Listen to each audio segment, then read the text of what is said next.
I've used a lot of meal services, but Hungry Root truly stands out because it's built around the way real families live and eat.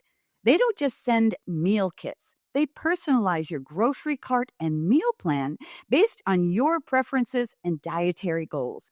All I had to do was take a short quiz, and right away, their smart cart technology started building a cart that fit how we eat. Now, each week feels easier, like someone else is doing the thinking for me. I've been focused on cleaner eating lately, and I love that Hungry Root keeps out over 200 additives, including things like high fructose corn syrup and artificial sweeteners.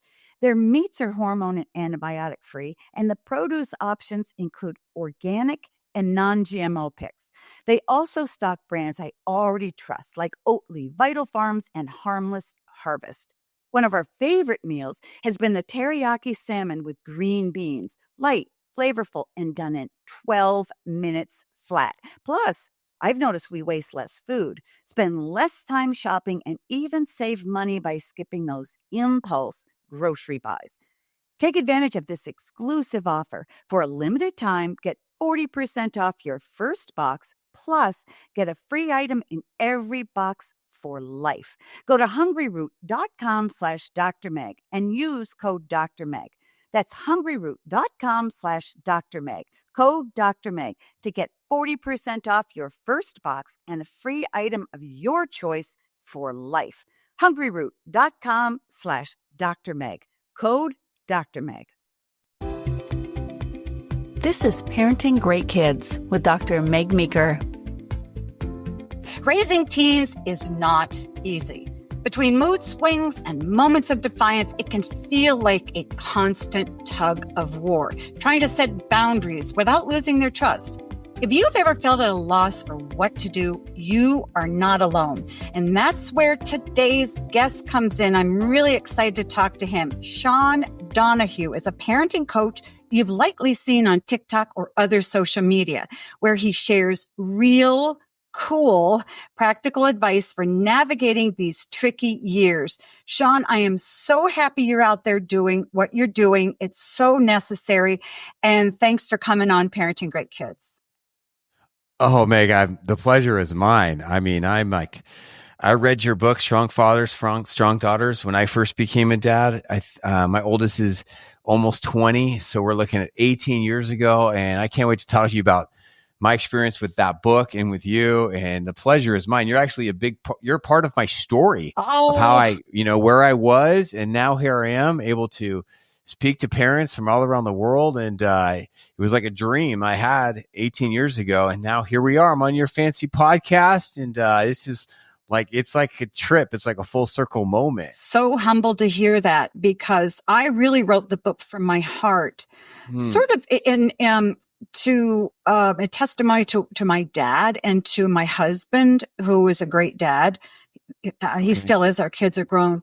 And, it really hit a nerve. And it really was a God thing. I wrote it. It was my publishers and my idea over lunch, and then poof. And isn't that the way sometimes the great things happen? Well, I want to get right down to the nitty gritty, because you're a very honest, straightforward guy. And you came into this whole business coaching parents because of your own problems. And walk us through those problems, if you don't mind, and how you got from there. I will, and I'll tell a short story, but I'll also include you in the book, in my story. The short story goes like this. When my parents divorced when I was 11, it was really, really hard on me, really hard. And it was a nasty divorce. And then we moved to San Diego while my dad stayed up in Northern California.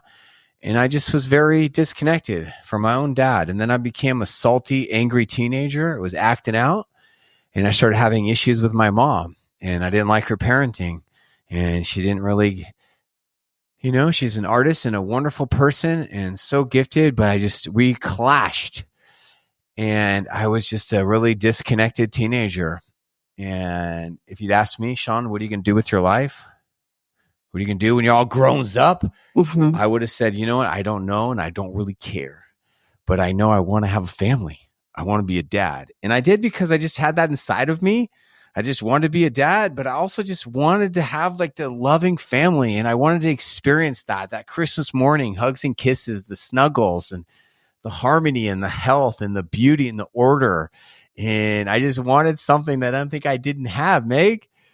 And then fast forward through some other hard times. Now I'm married. I'm a new husband, and now we get pregnant, and I'm a new dad. And we had a daughter named Maddie, and I was a hot mess. I was a grown man, young girl, like a man child who likes video games, who didn't know how to be a husband, who didn't know how to be a dad. And I hadn't really grown up. And I started having struggles with my marriage. And I felt like I was a lot more mature than I was. And I got a lot of stories that kind of got my attention. But I remember one time, my then 2-year-old daughter, Meg, was now was like 27. She's, doing normal stuff that 2-year-olds do. 3-year-old, she's acting out. She's not listening. And we're at like this, pizza place where they have one of those playground areas in the pizza shop. She's pushing the kids. She's bullying them. She's not listening to me. And I was talking to my wife, Danielle, about trying some new things. Like maybe we should try spanking, which I don't believe in. I don't support it. But I took her into the men's room. I put her on my knee and I took my little shoe off. And I was like, okay, I've never done this before, but I'm trying to be a good dad. Don't really know what I'm doing. And I spanked her cute little tushy. And she looked at me and she laughs in my face. She laughed. And I was like, oh, that's not the way it's supposed to go. Right. Yeah. So I took it. I think it was her shoe. And I hit it a little harder. I was like, I got to send a message. No bullying kids. And I had this like vision that, she was going to say, oh, Daddy, I'm so sorry. I love you. I'll do better. And she didn't do that. She stepped back in the stall, handicap stall, and she had fear in her eyes. And she started crying, and she looked down, and I tried to comfort her, and she pushed me away. And I said, like, okay, this is not what I dreamed of. This is not what I was thinking when I was that kid. And then I was like, you know what? I need to learn how to be a dad. I want to learn how to be a good dad. And I read a couple books. One of them was Strong Fathers, Strong Daughters by an author named Meeker. And I just started growing and learning and growing up and started empowering my toolbox. And then one thing led to another and to another and to another. And now here we are. That's the short version. It's a beautiful story of redemption. I mean, here you are in a men's bathroom and you've got your little 2-year-old daughter pushing you away, and something just tugs at your heart and says, this is just not the right way. I'm interested, backing up, that when you were a teenager, you knew you wanted a family. And isn't it interesting how a lot of times those longings are put in our heart? God puts them in our heart. Yeah. And we don't recognize it. But to me, it just feels very intuitive, very, it's a need we have to be part of a solid social ecosystem, a family connection there. And I think it's wonderful how you recognize that. How old were you when your parents got divorced? I was like 12. Oh, and do you have siblings? Yeah, I'm the middle child, so I got two sisters. And we all coped with it and kind of coped with our childhood in different ways. My oldest was like a star student, star cheerleader. And then my younger sister started working a lot and we all became very independent during high school to kind of just cope with the chaos at home and new stepdad. And that's a beautiful thing about kind of growing up and doing inner work and healing and talking to God, is like there's pain and purpose are often interwoven in this tapestry of connection. And you can just step into your pain and find healing. And then you'll find purpose in that. And like, how can I use my pain for good to help people and to connect more with people and to share my story and to listen to their stories? Isn't it true that all great achievements, accomplishments, relationships are born through hardship and pain. You know, you don't get to where you are, people look at you, oh, you're so successful and you do this and you do this. But really, it came from tremendous hardship. And the same is true with me. You don't just go about this lovely life and then you have an editor, a publisher, and then you have it just doesn't work that way. Right. As you look back to your 11, 12, 15-year-old self, what would have really helped you then? I needed someone to be there and to really listen to me. You know, I think that we often, as parents, we don't look at kids through the right lenses. We look at kids like, oh, that's an anxious teenager. That's an angry teenager. Oh, it's so selfish. Oh, they're screen addicted. A better way of looking at things, especially if you have like a defiant child or an angry child, is look at that child, whether it be your child or your niece or your nephew, your grandchild. Like, this is a disconnected child. I was a disconnected teenager. And I think my parents did the best they could to connect with me. But I think that connection is kind of like what I do a lot of teaching on, you know, a lot of attachment theory. Just I needed someone to validate me and to guide me, because, you know, they don't care what you know until they know that you care. That is so much a big part of like being a parent, is just that connection that I'm here. I'm not going away. You're going to try to push me away, but we're not going to, especially during the teen years. I'm going to fight for that relationship, because when you have closeness, you can solve problems. When you have that connection, when you don't have connection, you don't have much. Do you think your parents knew how much pain you were in? They did, but here's a juicy story. These are really interesting questions. They're just going back in a time machine, Meg. I like this. This is interesting. So check this out. I'm going through, just like 2 months ago, I was going through like this pile of old memories. My mother ended up remarrying, so I had a stepdad during high school, and I almost got into a fist fight with him freshman year of high school because I just hated him. I thought, this guy wants to be my dad. Screw him. In the end, this man, Marion Horna is his name. He was such a loving man. He was a loving man. He taught me so much. He was a great stepdad. But for a variety of reasons, they divorced after I left for college. And I don't know why he did it, Meg, but he sent me this big box a few years after the divorce. And it was a box of all the memories that him and I shared together. Like, he kept letters. He would show up to my basketball games and he was wearing my team colors. You know, my dad wasn't there. He would wear my team colors. He would root for me. I don't know why he sent me the box back. He said that it was because, you know, your mother asked me to not be involved with you. So here you go. Maybe it was just to protect himself. But I was like, Marion, that sucks, man. Like, don't be sending me this stuff. Like, but I kept some of it. Then I'm 46 now. And so I was going through some old stuff and I actually found a bunch of letters that they had all saved. I guess there was a time in my life where I was really thinking about, should I move back with my dad or should I live with my mom? That's a very common struggle for teenagers. Nowadays, yeah. I think 50-50 is becoming more popular, I guess. But what we did in the 90s was, it was like I had 100%, you know, custody with my mom. So they thought that I was angry because I wasn't sure who I should live with, mom or dad. And on the surface, that's what it was. But really, I just wanted someone to spend time with me and just talk to me and just say, hey, how you doing? Are you upset? Yeah, I'm upset. Why? Well, because my dad never calls me.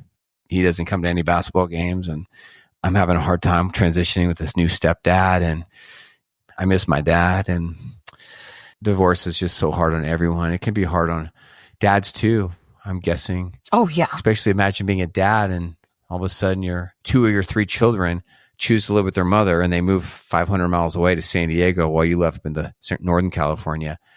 That must have been hard for him, but you know, whatever. He made his own choices and he never came down to visit. And I would come up once or twice a year, but that was pretty tough. And that's partly my story now, is like, I want to help dads be the dads that I didn't have. And I want to be that man myself, you know. And we need help. We need support. We need people like you.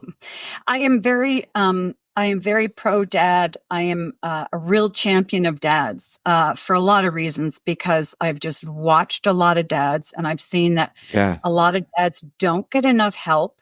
They're maligned Right. in our culture. And, looking Yeah. back on that must have been extra painful for you and a little bit crazy making, because here's this dad that you're close to, and then he leaves and he doesn't contact you. And part of the sort of the developmental stage you're in psychologically is like, well, wait a minute. We were close and now you're gone.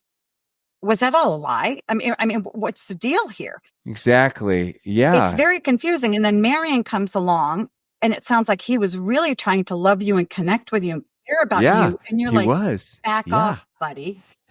I want my I dad. know, right? But that's all Right. normal. But that's all normal. It's all normal. It took me 2.5 years to realize that this man, Marion, is a loving dad to his own sons and to me and to my sisters.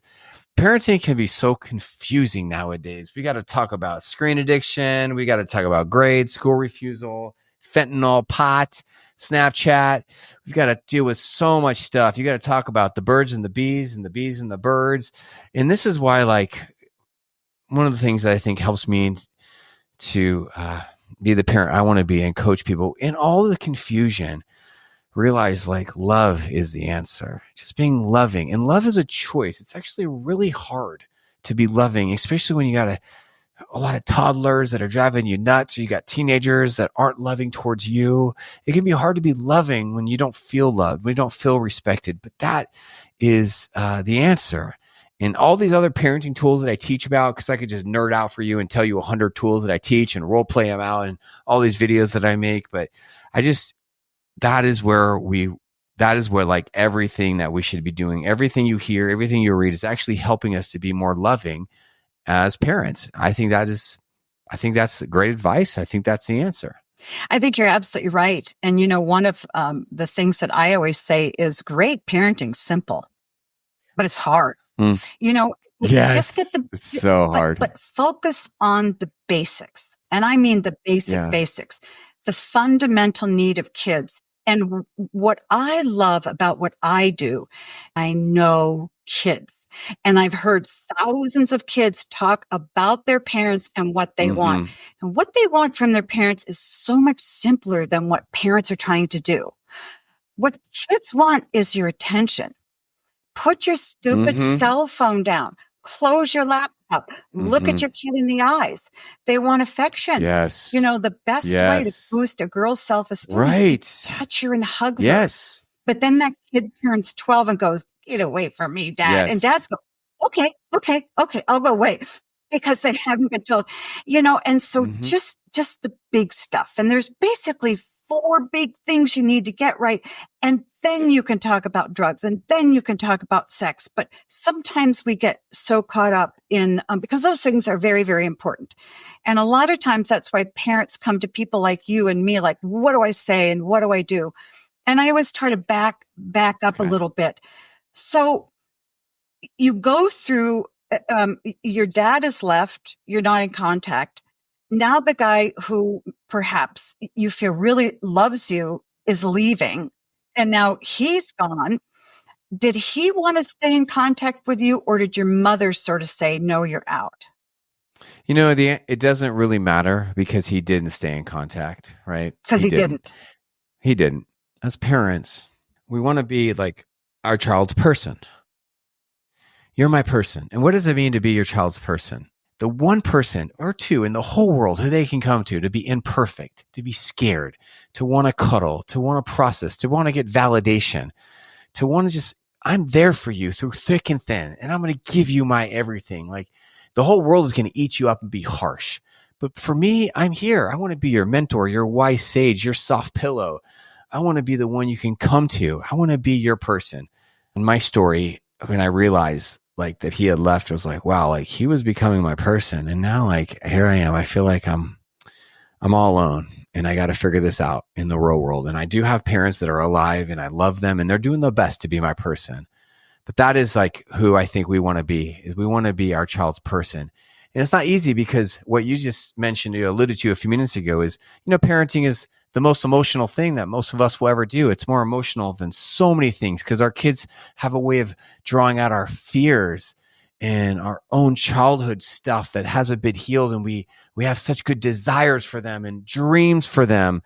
And it can be so painful to feel rejected by your teenager who doesn't want to spend time with you, or feel triggered by your 4-year-old who doesn't want to wear a coat when it's cold out. But it's like what we do in the heat of those moments, how we manage our emotions so they don't manage us. That is where we can show up with love. And and to do this, you've got to do what Meg and I are doing right now. You got to look into your own backstory, your own prequels. Like, what happened to me, and how does my backstory affect my current narrative that I'm playing out right now?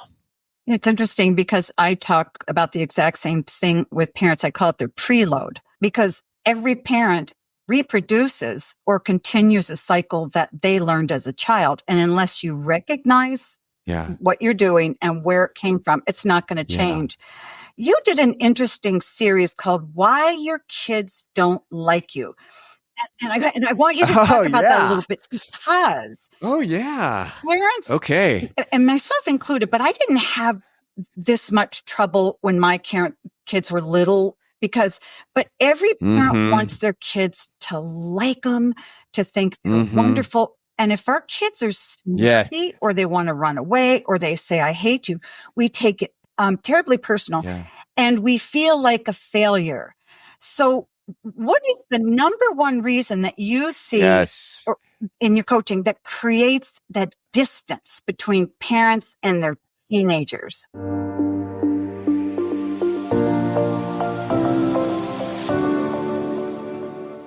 Many professionals invest in an executive coach for personal development and a trainer for physical fitness. Now you can hire me, a best-selling author and expert coach, to help you raise great kids. I've over 35 years practicing pediatrics and an extensive experience decoding what your kids need and think about you. I've helped countless parents just like you. You can talk directly with me through private or group coaching. I'll listen and provide a customized plan to help you be the best dad you can be. Sign up now through the link in the episode notes. Your kids are counting on you. Let's make your family's future brighter together. Some days, parenting feels like chasing moments that never quite land. You ask a question, they shrug. You try again, they look at their screen. And you wonder, why is this so hard? That's why I love FamGabs. It's a 70-card deck created by a child therapist who spent 16 years working directly with families, helping parents and kids break through the awkward one-word answers and really connect. The questions are open-ended, thoughtfully chosen, and designed to get your child talking and keep the conversation going. There are even bonus cards just for parents to help you build your confidence in your connection toolbox. If you've ever wished for a better way to understand your child or just to have more meaningful conversations as a family, FamGabs is such a gift. Search FamGabs on Amazon and use promo code Dr. Meg Pod during checkout to get 10% off your order. That's FamGabs on Amazon. Use promo code Dr. Meg Pod and get 10% off your order. I've had so many parents say, Dr. Meg, my child is bright, but they're struggling in school and I don't know what to do. If that sounds familiar, you're not alone. And that's why I'm excited to share K-12-powered schools with you. K-12 offers tuition-free, accredited online public education for grades K through 12. These programs let kids learn at their own pace with built-in flexibility that supports different learning styles and family needs. And unlike homeschooling, K-12 provides certified teachers who guide your child's education online. The lessons are engaging, the technology is hands-on, and your child gets real opportunities to connect with clubs, extracurriculars, and even in-person events. As a mom, a grandmother, and a pediatrician, I know how powerful it is when education meets your child's needs instead of the other way around. So if you're looking for something different, something better, Go to k12.com/Dr. Meg and find a tuition-free K-12 powered school near you. That's k12.com/DRMEG, all caps.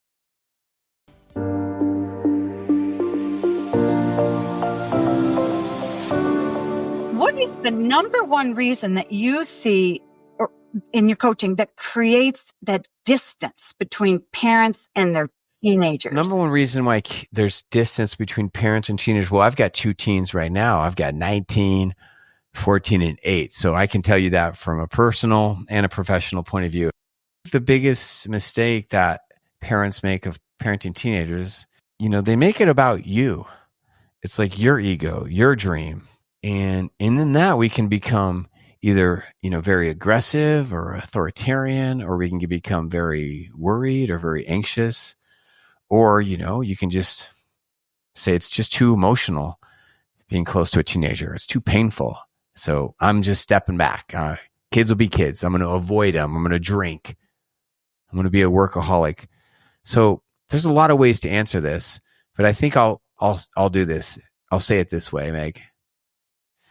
Stepping into the intimacy and the challenge of being close to your teenager and doing that with consistency and love is very hard. And it's something that is a big mistake that many parents, they struggle with doing.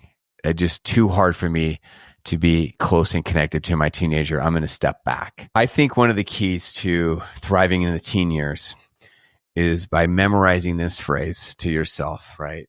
I've got to parent the child I have, not the child I want. I've got to parent the child I have, not the child I want. We all have this vision of how we want our children to turn out. And that's good. It's good to be demanding of your kids, to set the bar high, to challenge them, to nurture them. Parenting the child that I have means look, this teenager, this child, they're their own person.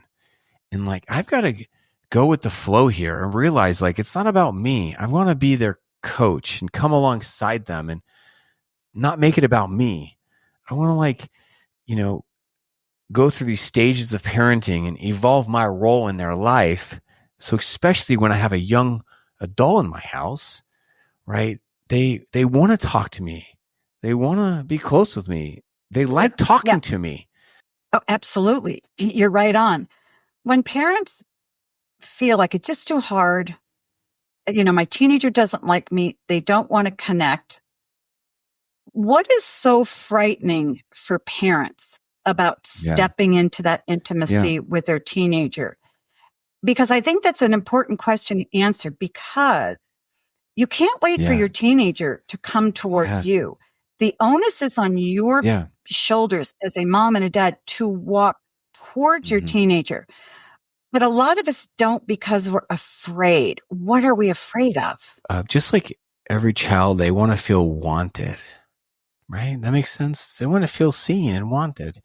But we want to feel that too. And liked. We want to feel that too. We want to feel wanted. On the surface, people often talk about respect. Don't disrespect me. That's a disrespectful tone. Stop. But really, if you go deeper, it's we want to feel cherished and seen, even by our own children. That's okay. That's normal. So when you tell this anecdote 20 minutes ago about the father hugging his teenage daughter and she pushes them away, that is emotional for that dad. He might feel rejected or unwanted. And so doing that work and saying, no, it's okay. I'm a big boy. I can hug my daughter and I can be patient with her. I know I might feel rejected, but this is a normal part of being a good dad, just showing up. You and I, this is our world. I mean, this is what you and I talk about, and this is what we read about and we think about day and night, is how to connect with our kids. But I think for a lot of parents out there who have maybe never had deep conversations with their kids or whatever. Hey, stop being so dramatic. Come on. I heard that conversation. Please don't tell me you're moping again. What? Oh my gosh, you're going to let your boyfriend or your this other person have this power over you? Come on. Don't be that. Don't give your power. You know what I mean? And I'm sure some did that, last night. But you're right. It's like stepping into the intimacy and the vulnerability of parenting. Takes a lot of practice. And all the sentences and responses you just said are easy. I mean, they really are easy. It's easy to look at your kid and go, oh, come on, this is ridiculous. You're just too emotional. You're too oversensitive. That's easy. But it pushes your kids away. People, you just have to practice. You got to go over it and over it and over it. Yeah. One of the things we have going on right now is a really interesting time to be a parent, because we have a lot of parents out there that have a growth mindset towards parenting. And so we have a bunch of moms, mostly. About 70% of my followers on my pages that I have are women, which is cool, which is great. So honored to be in your life. And that means 30% are the dads. And so we have a bunch of women sending videos to their parents, Meg. Videos of me. I was at a party just yesterday. He's like, you look familiar. Are you on TV? I was like, no. I was like, are you on the news? Like, no. It's like, oh, you look familiar. I was like, well, do you ever watch parenting videos? I was like, well, no. I was like, does your wife ever send you parenting videos? He was like, yeah. I was like, and she's like, that's it. My wife sent you some. This happens all the time. So we have a generation of men who are either watching parenting videos on social media, TikTok, Instagram, Facebook, YouTube, or their wives are sending them. And then they're watching these videos. And some men are like, wow, this is awesome. I'm going to do this. Like, this is good. I've never seen anything like that. And coming from a dude, a man, like, I can actually learn from this. Like, I've never seen anything like this. And then some are like this. I don't know how to do this. What the crap is this? This is some foo-foo stuff coming out of California. What is this crap? Some get threatened. Some get disgusted. I get so much hate on a lot of my videos. So I was wondering, what do we do with that? What's your take on that? That we have a generation of parents now that are really learning from social media videos, and a bunch of men that are kind of like either digging it or they're being really turned off and threatened and disgusted by what they're seeing. Have you ever heard of this phenomenon before? And I was wondering what your take is on it. Well, and actually the books that I write for dads, I wrote Hero, I wrote, Boys Should Be Boys. I did the father-daughter book. Yeah. I recognize that I write them for women to buy, to give to their husbands. Yes. And that's tricky because it was sort of that bedside. Oh my gosh. book. Yes. Like mothers will plant your videos on their husband's phone, whatever. Wives would plant my book on the bedside stand. So you have to be able to help mothers help their spouses. Yes. Well, that's good. And that can be tricky. But I think that's very important because many women don't know how to encourage their husbands in a positive way. Yes. Oh my gosh, this is really helpful. And so this is so true.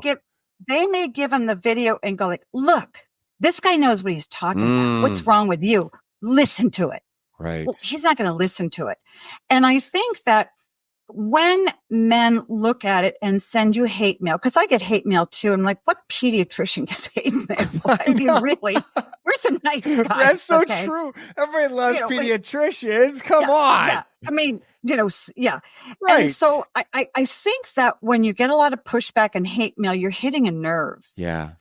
And I think that for those men that go, oh, this is foo-foo stuff, those are men that are really scared to sit by their kid outside when she's crying. They are. And that is. And the mom knows that. Mom knows that because she wanted it as a girl. Right.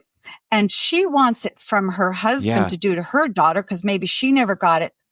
But the key is we've got to teach moms how to communicate in a positive way to their husbands. I did something tricky in my father-daughter book, and you wouldn't recognize it unless you went back and saw it. Okay, this is great. What is I want to hear this. Okay. Every story I wrote about a dad was positive. Mm-hmm. I showed positive examples of dads doing it well. Yes. I never said, now look, this guy really screwed up and he Good. said this and he said this. Don't ever do Builds that. up dads, builds up men. Yes. It did. And what it did, and I was hoping to teach women, Mhm. if you want your husband to be a better dad, you can't criticize him or yell at him. Yes. Now, and I, this is a mea culpa because we have 3 daughters and a grown son. Okay. And I'm pretty strong-willed. Okay. I imagine you're pretty strong-willed.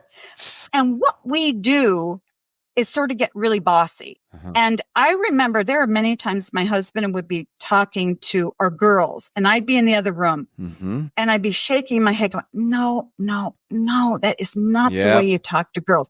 And I'd fly into the middle of the conversation and I would start inserting myself, even if it wasn't in a rude way. The message to him and to the girls was, Dad doesn't get it. You need me to explain it. Yep. Dad's an idiot. Thing. Dad can't do this. Dad's too harsh. I'm coming to save the day. Let me do it. Yeah. So giving for a woman or mother to give your video to her husband, perfect. But you got to prime it. You got to prime it. You put some sugar and spice on that. Yes. You can't just sort of go, you know what, you're really screwing up. Here you go. And I realize this with my son-in-laws too. I have grandkids.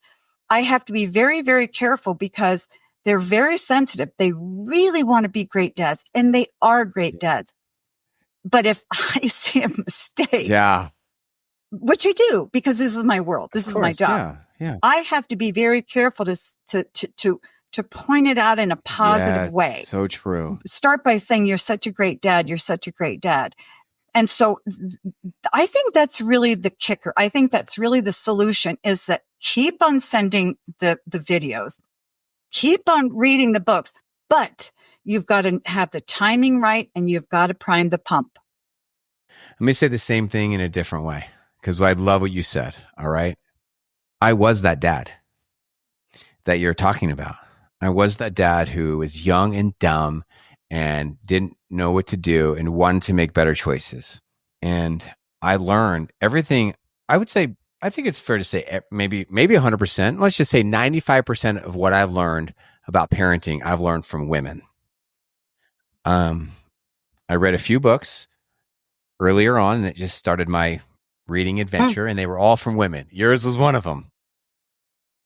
And so I think if you're a man listening to this, realize that you have a lot to offer as a dad, as a man, a lot, but you can learn so much from your spouse, your wife, who has a more natural, probably God-given, innate, nurturing style that in how to connect, how to talk, how to manage your emotions. I think women generally they have a much higher EQ than men, and we can really learn from them. So I've learned so much from my wife, Danielle, and hopefully she'll say the same thing about me, that we've learned from each other. And I think, isn't that the way it's supposed to be? Like, we're each other's helpers. We're learning. So what we're not trying to do is we're not trying to create weak fathers or super feminine fathers or men who act like women. We're not trying to do that. No, we're trying to help men realize, like, hey, you can be a really strong man and push your kids and to be demanding, but you can also be there and cuddle and have grace and have gentleness and be empathetic and be apologetic. And like, it's like, this is what it means to be like a good man. Being an alpha, strong man doesn't mean you're out there lifting weights every day, covering yourself with tattoos on your neck. It means, like, you can be strong when you need to be strong, but then you can also be gentle and very sweet. And that is like the true form of like masculinity is both, and learning how to manage your emotions and flip that switch. You're absolutely right. But I think it's confusing for men. It's very confusing, because they're afraid that they're, I don't want to speak for men, but from what I see, they feel they need to be either one, the sort of militaristic alpha male who makes kids toe the line, or they have to be this guy who's just all into feelings and only talks about the feelings, the kids' feelings, won't set boundaries. But the truth of the matter is there's a beautiful blend in there that creates a great father. And there are many things that dad brings to the table in parenting that mothers can't, and vice versa. And that's good. That's a very good thing. I love building up men too. Like, here's something I love to say. Like, this is a new generation of man that we have in a sense right now, because we have a lot of dads have a growth mindset towards parenting. When I was doing in-person seminars and the audience was always 90% women, and then you would see every year that number would become more filled with the dads in the audience. And now if you go to a parenting presentation or a PTA or a local middle school or high school, someone speaking there, you'll see that there's a lot of dads there. And so if that is you, if you're a dad listening to this, great job. This is awesome, because this is the world's most important job. And you go and you get training from all these people in your job and your careers, or to do this and do this. So doesn't it make sense to say, I want to level up my toolbox in parenting? It really makes sense. It makes tremendous sense. And that's why dads and moms need Sean Donohue out there coaching them. And your platform is Parenting Modern Teens. And I will say that's a little intimidating, but you're right. And it's been so delightful having you. So my guest has been Sean Donohue. He's a family coach with over 25 years of experience helping parents and teens navigate the ups and downs of adolescence. Parenting Modern Teens. He has a great social media account. He has a podcast, The Sean Donohue Show, and he gives, parents practical tools and to help them build trust with their kids, understand their kids, teach their kids. Thanks, Meg. So yeah, you can find me on social media as the family coach, or join me. I'm going to have Meg on my podcast, The Sean Donohue Show, next week. So that's exciting. Well, yeah, you can go to my website and click more about how I help parents like you, and activities and training and powerful stuff in there. Love it. No matter what you think you know, you don't know enough, and you always got to learn. And that's what I love about my job. Sean, thanks so much for joining me today. And I look forward to being on your podcast next week. Be nice to me. Okay. I will. As a father-inclusive advocate and expert of child-parent relationships, I'm excited to work directly with dads through my private and group coaching designed to meet you where you are and help you navigate the parenthood journey. Click the link in the episode notes today to learn more.